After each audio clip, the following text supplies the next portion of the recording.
पुण्याच्या कोथरूड भागात प्रकाश शिंदे नावाचा एक साधा मध्यमवर्गीय राहत होता. प्रकाश एका खाजगी कंपनीत काम करायचा. वय 42, नोकरी, घराचा हफ्ता, 2 मुलं आणि अर्धवट संपणारी पगाराची तारीख. अस्त्याचं जीवन. आषाढ महिना सुरू होताच त्याच्या आईनं सांगितलं, यंदा तरी वारी सोडू नको. मला वाटतं माझं हे शेवटचं वर्ष आहे. प्रकाशला वारीचं महत्त्व माहीत होतं. लहानपणी आईवडिलांबरोबर पंढरपूरला जाई, पण नोकरी, जबाबदाऱ्या आणि पळापळीत श्रद्धा कुठंतरी हरवली होती. पण यावर्षी काहीतरी वेगळं होतं. त्यानं ठरवलं, मी यावर्षी मुलाला घेऊन वारी करणार. 9 वर्षांचा विवेक, स्मार्टफोनच्या दुनियेत रमलेला पोरगा. त्याला चालायची सवय नाही, पण बापाने ठरवलं होतं की वारी म्हणजे अनुभव, ॲप्स नाहीत, फक्त भक्ती आहे. वारीला सुरुवात झाली. टाळ मृदुंग, भगवे झेंडे, हरिपाठ, रांगेने चालणारे दिंडीवाले. वाटेत पावसाची रिपरिप सुरू झाली आणि गर्दी वाढू लागली. दुपारनंतर अचानक आकाश काळं झालं. विजांचा कडकडाट, वाऱ्याची झुळूक आणि मग भयंकर पाऊस. लोक पळापळ करू लागले. प्रकाश विवेकचा हात घट्ट धरून होता, पण एका क्षणी गर्दीचा झटका बसला आणि विवेकचा हात निसटला. विवेक! प्रकाश जोरात ओरडला. तो मागं धावला, डावीकडे वळला, लोकांना बाजूला सारत राहिला, पण विवेक दिसत नव्हता.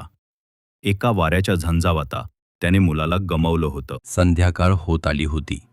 प्रकाश रस्त्याच्या कडेला बसून रडत होता.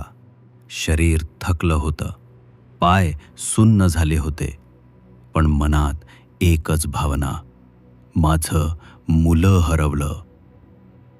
कोणी पोलिसांजवळ जायला सांगत होतं, तर कोणी रुग्णालयात चौकशी करायला. पण प्रकाशला वाटत होतं की हे काही साधं हरवणं नाही, यात काहीतरी आहे. त्याने मनातल्या मनात विठोबाला हाक मारली. विठ्ठला, लोक म्हणतात तू जगाच्या पलीकडूनही भक्ताचा आवाज ऐकतोस.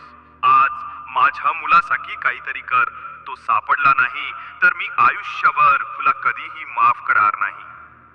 तेवढ्यात बाजूला एक वारकरी म्हणाला, औ, तुझं समाधान तिथं विठोबाच्याच पायाशी मिळेल. तू चालत राहा.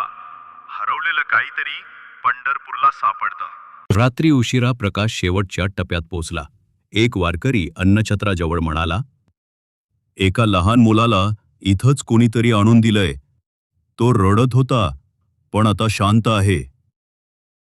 प्रकाश धावत गेला आणि तेव्हा त्याला दिसला विवेक. तो एका झोपडीत बसलेला, डोळे थोडे घाबरलेले, पण चेहरा शांत. त्याच्या गळ्यात एक तुळशी माळ होती आणि त्याच्या हातात एक भिजलेलं तांब. प्रकाश धावत जाऊन त्याला मिठी मारतो.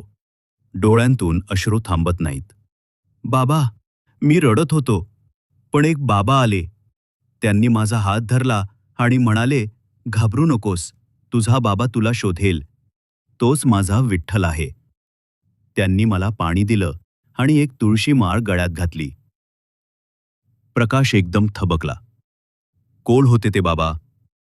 मला वाटतं ते विठोबा होते. प्रकाश त्या ठिकाणी सगळीकडे चौकशी करतो, पण कोणीच त्या बाबाला ओळखत नव्हतं. ते तुळशीमाळ कोणीतरी विवेकच्या गळ्यात घातली होती, पण कोण? शेवटी प्रस्थानाच्या आधी तो मंदिरात जातो. विठोबाच्या पायाशी नतमस्तक होतो. डोळे मिटून म्हणतो, माझा विश्वास परत दिलास विठोबा. आता मी दरवर्षी येईन तुझ्या नावानं माझ्या मुलाबरोबर.